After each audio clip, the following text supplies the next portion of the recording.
Sensodyne rapid action सिर्फ 60 seconds में आराम देता है। मैं रेकमेंड करती हूँ सेंसोडाइन रैपिड एक्शन का रोजाना बाकायदगी से इस्तेमाल। पेशेंट्स वापस आके बताते हैं इट वर्क्स। मेरा नाम डॉक्टर मोहम्मद अनवर है और मैंने जो है वो डिप्लोमा इन कार्डियोलॉजी NSVT से किया था और ऑलमोस्ट कोई 2005 के अराउंड, और तब से अब तक मैं जो है वो कार्डिक पेशेंट्स को और हाइपरटेंशन को, इस्कीमिक हार्ट डिजीज़ को, वैल्वुलर हार्ट डिजीज़ के पेशेंट्स को ट्रीट करता हूँ। और आज जो मैं जिस चीज़ पे बात करना चाहता हूँ वो हाइपरटेंशन है, क्योंकि पाकिस्तान में जो हाइपरटेंसिव पेशेंट की जो तादाद है वो दिन ब दिन बढ़ती जा रही है।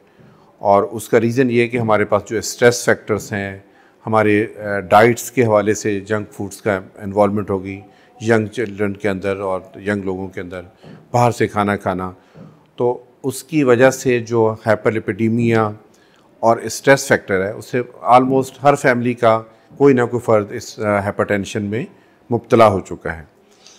अच्छा, इसमें कुछ लोग जो हैं वो जब ब्लड प्रेशर हाई होता है तो वो डॉक्टर से कंसर्न नहीं करते, कोई पड़ोस में कोई दवाई खा रहा है, कोई घर का दूसरा फ़र्द खा रहा है, तो उन्हीं दवाइयों को यूज़ करना शुरू करते हैं। लेकिन एक्चुअली जो ब्लड प्रेशर की मेडिसिन है वो हर मेडिसिन हर मरीज़ के लिए नहीं होती, क्योंकि अगर पेशेंट कोई एस्थमेटिक है वो उसके लिए अलग हम मेडिसिन की चॉइस देते हैं। कोई पेशेंट कार्डिक फेलियर के साथ है, उसका जो लिवर जो कार्डिक फंक्शन है वो डिस्टर्ब है, एजेक्शन फ्रैक्शन कम है, दिल का साइज़ बढ़ चुका है, उनमें अलग किस्म की मेडिसिन दी जाती हैं। अगर कोई पेशेंट किडनी फेलियर के साथ है उसको अलग किस्म की मेडिसिन दी जाती है। इसी तरह लिवर सिरोसिस में और बहुत सारी जिस्म की जो बीमारियां हैं उनके साथ अगर मॉर्बिडिटी है तो हमें अच्छे कार्डियोलॉजिस्ट से अपने ब्लड प्रेशर की दवाइयों को एडजस्ट करवाना चाहिए, से उनसे कंसल्ट करना चाहिए। ऐसा ना हो कि कुछ बीमारियां, कुछ मेडिसिन जो हैं वो जो आपके पास ऑलरेडी बीमारी है, फॉर एग्जांपल अगर किसी को डायबिटीज़ है तो उसमें कुछ ऐसी मेडिसिन्स हैं बीटा ब्लॉकर्स जो उसकी बीमारी को इंक्रीज़ करते हैं, बढ़ा देते हैं। जब भी कोई ब्लड प्रेशर की मेडिसिन स्टार्ट करनी हो तो पहले किसी भी एक्सपर्ट से, कार्डियोलॉजिस्ट से उसकी मेडिसिन के बारे में एडवाइस लेनी चाहिए और कंसल्टेशन लेनी चाहिए।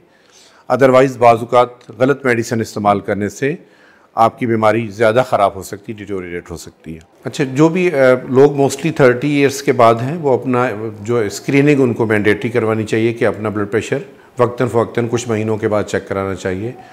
और इसके अलावा फूड के हवाले से कि वो जंक फूड्स हैं, ज़्यादा फ्राइज़ चीज़ें हैं, ज़्यादा कढ़ाई गोश्त हैं या इस किस्म की जो चीज़ें हैं वो ब्लड प्रेशर को रेज़ करती हैं। तो एक तो सिंपल फूड पे जो ऑर्गेनिक फूड है, सब्जियां हैं, फ्रूट्स हैं, वेजिटेबल्स हैं और इस तरह की चीज़ें इस्तेमाल करनी चाहिए। गोश्त और बाकी इस तरह की जो चीज़ें हैं उनको इन लोगों को अवॉइड करना चाहिए।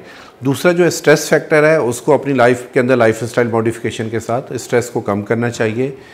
और जो तीसरी सबसे इम्पॉर्टेंट बात है कि अपने लाइफ स्टाइल को चेंज करते हुए आप डेली अपनी एक्सरसाइज के लिए टाइम निकालें, 30 to 40 minutes 5 days a week, यानी आप कम अज़ कम हफ्ते में 5 दिन आधा घंटा एक्सरसाइज या वॉक करें। इससे आपकी बॉडी का कोलेस्ट्रॉल में कमी वाक़या होती है, आपका स्ट्रेस कम होता है, उसके साथ साथ आपका ब्लड प्रेशर कम होता है। तो अपनी ज़िंदगी में लाइफ स्टाइल मॉडिफिकेशन ज़रूर करें डाइट के साथ साथ, तो इंशाल्लाह उससे बहुत बेहतरी हो जाएगी। पाकिस्तान के टॉप डॉक्टर्स के साथ अपॉइंटमेंट बुक करें, वो भी पेशेंट फीडबैक देखते हुए।